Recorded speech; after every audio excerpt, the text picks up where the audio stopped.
Episode 2 of Undead Unluck just truly felt like a love letter to the fans. From the extremely symbolic OPN ending, to the beautiful fights that we got to see during this episode. You could just tell that every single person amongst that production team wants Undead Unluck to succeed. They're a fan of the source material and they want to adapt this right. Everything for this episode, it adapted chapters 2 and 3, it was kind of like 1-to-1. If anything was changed, it was really just enhanced, and yeah, I want to talk about some of these things that we got to see yesterday. I'm super excited for it, so let's do it.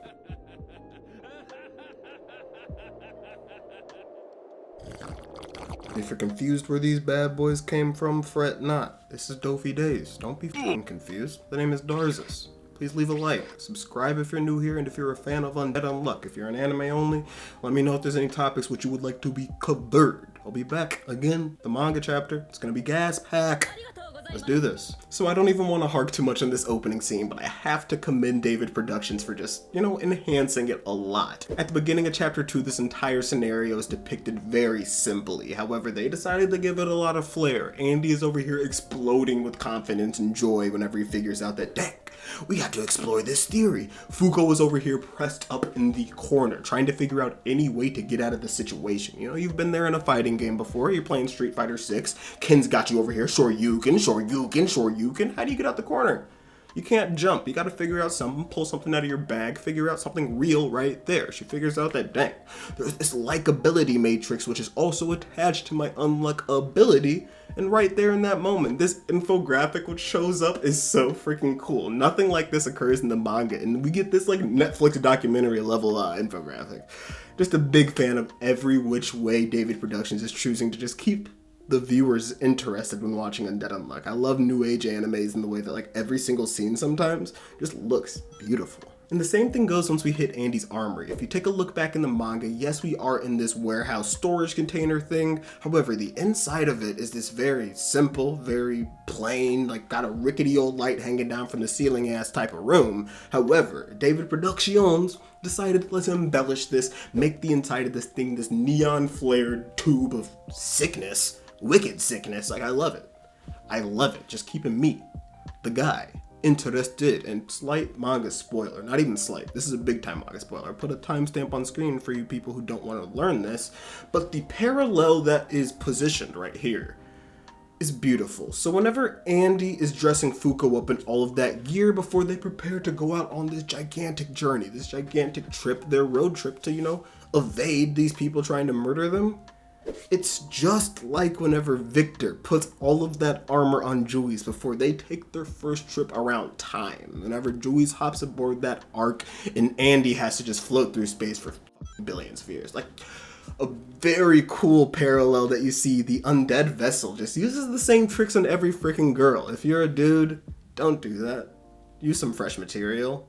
But aside from that, one thing I really enjoy about this scene in the armory is how Yoshifumi Gotsuka is able to subtly begin to plant the seeds of like Andy being an immortal individual. This guy who potentially has a backstory which is much more expansive than anybody could even think to imagine.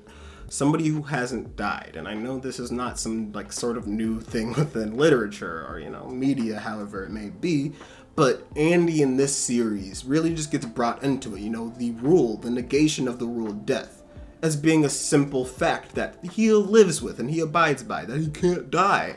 But what does that mean for the past of Andy? What is Andy's history? I love how Yoshifumi just so slightly, it's just like, oh yeah, 50 years ago I got caught by this organization, they tortured me for 10 years. Some wild stuff to just like low-key throw in there. Keep this in mind as you continue to learn more and more about Andy, because you got a lot to learn about that Undead Unluck. But I'm really not trying to spend too much time talking about the armory and Andy and Fuko's slight interactions, because we got some hard-boiled stuff this episode. Void, Unavoidable, this big dude in the mech suit that we got to know and then we got to send a salute to in a very succinct amount of time. His battle with Andy was portrayed in perfect light. It's battle 1-to-1 adaptation as well. I say about. There's literally one change, and I think it's the most perfect change in the world, but we'll get to that. Nonetheless, the introduction of them to busting down through the freaking sky. If you don't know how they do that, you'll figure out how they do that. Undead Unluck answers all these sorts of questions, but really badass. This gleam, Andy looking up and going, oh god dang, in the base boosted punches of Void. Oh my god, that suit was just so well put to screen. Like, the character designs for this adaptation are so beautiful. I thought there was a couple wonky scenes whenever Andy and Shen are on screen, just because they're very big body brolic. Yoshifumi Gotsuka likes to draw extremely large men, you know, kind of on that Baki Hanma type of style of stuff. But Void's suit translated perfectly to screen. These red accents littered throughout him looked so freaking good, and the way that his suit sounds, like the gearing up,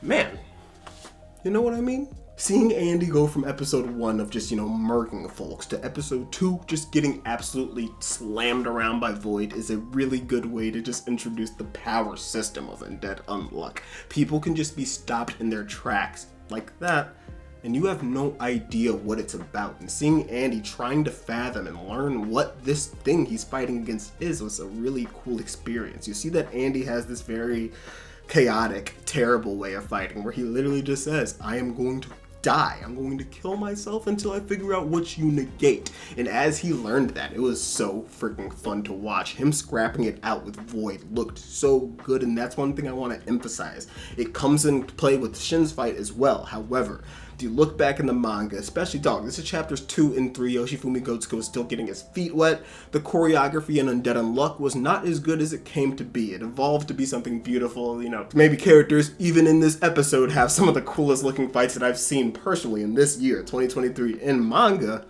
However, every single freaking fight this episode, the choreography was just embellished, was perfectly displayed, and like David Productions, I just really am grateful for the effort and care you're putting towards this series. And I really forgot how much of a menace Void is. Like, the fact that he pulls up on Fuko and tries to punch her head off while she's unaware of what's even going on.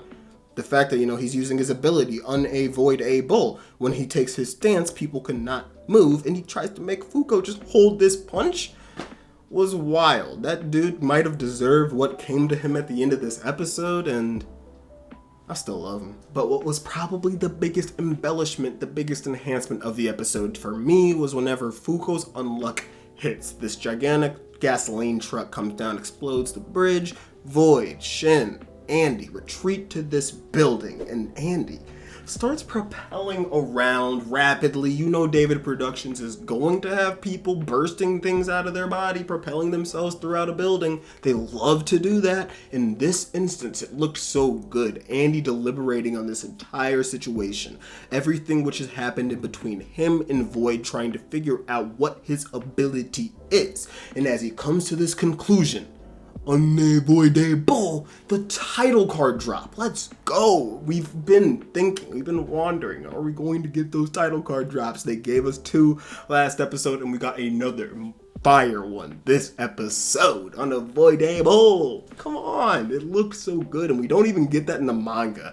So that makes me kind of sure, I guess to say, that when other moments come up during the same season, during any Undead Unluck season that we ever get to see, they will also include those title card drops, and it's going to be just as freaking hard boiled. But the way this fight ended was so badass. After, you know, the dynamite, I gotta mention that real quick. Yuichi Nakamura killed it again. I love his voice. He's very good at hitting the comedic stuff, good at hitting the serious notes. Like, he's going to kill it as Andy.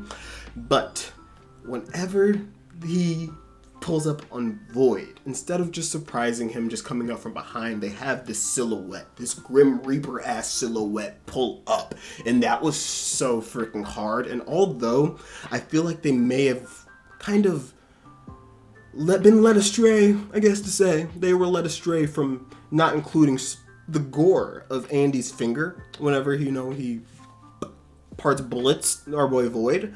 I think they are going to hold off on really embellishing that shot for a certain particular parts bullet later this season. And if you know, you know. Man, but as much as I like talking about Void, he is a goner and the best boy in the series. Our favorite guy, the boy with the blue hair, Shin Jiang, Natsuki Hane. finally makes his introduction. A beautiful one, if I have to say so myself, and every aspect of Shen was just on point this episode. His voice, his character design, as I may have mentioned a bit earlier, he was a bit more burly than I may have expected him to be, but hey, it's the JoJo studio. They like to make their men gigantic, so I'm not mad at him. Nonetheless, he looked good, he sounded good, and the sound effect,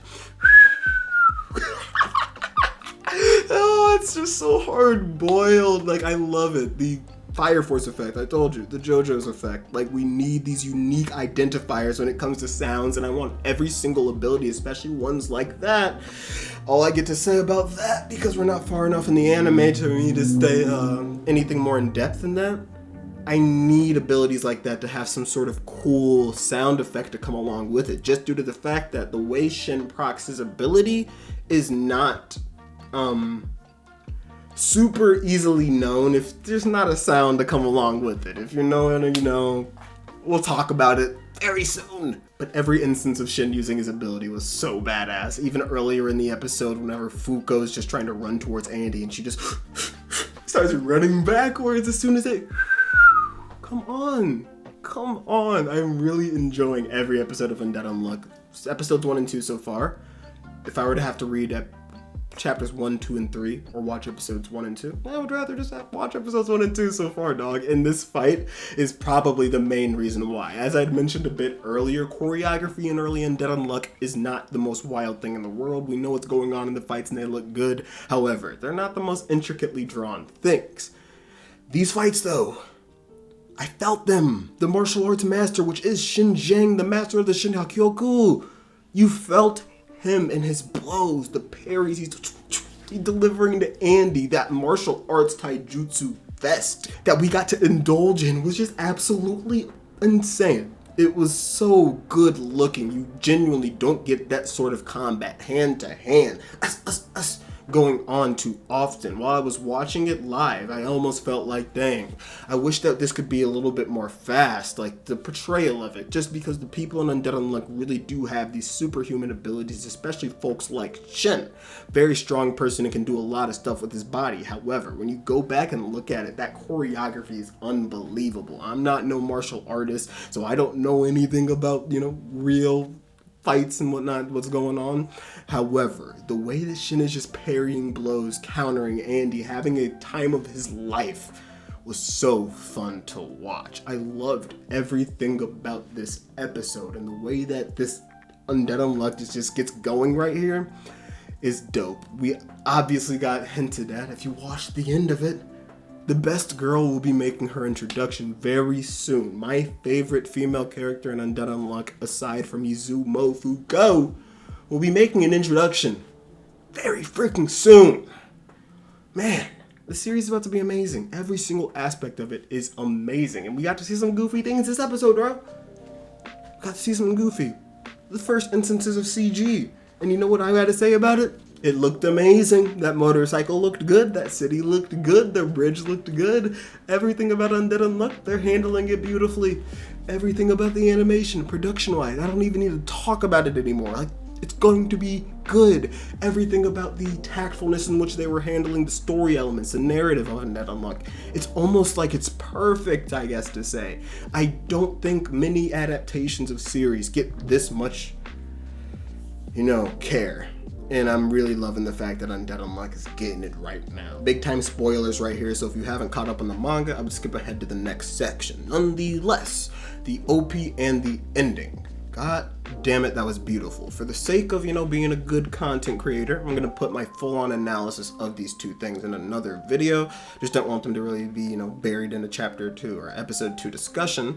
But my thoughts on them, my first impressions. Beautiful, so symbolic. As I said, this episode was a love letter to the fans, and you can tell they really understand and are a fan of the source material by watching the OP and ending. The OP was a lot more fun, a lot more visually stunning. It was a much more darker tone than I would have imagined, but it was jam-packed with a lot of references. We get to see Spoil, Burn at the end, a lot of the characters who are going to be popping up during the season, Shikara, Rib, Latla, everybody, and sort of just this depiction of Fuko and Andy in the journeys that they're going through. Andy really just being struggling in this Xenoblade 3 Endless Now type situation that he has to live within, and Fuko just being that, repressed shy girl that she's trying to change out of being. I like that OP a lot, and there's a lot more stuff to talk about within it. There's some really cool screenshots of, the boy Victor, some other stuff as well, and we'll get to that point.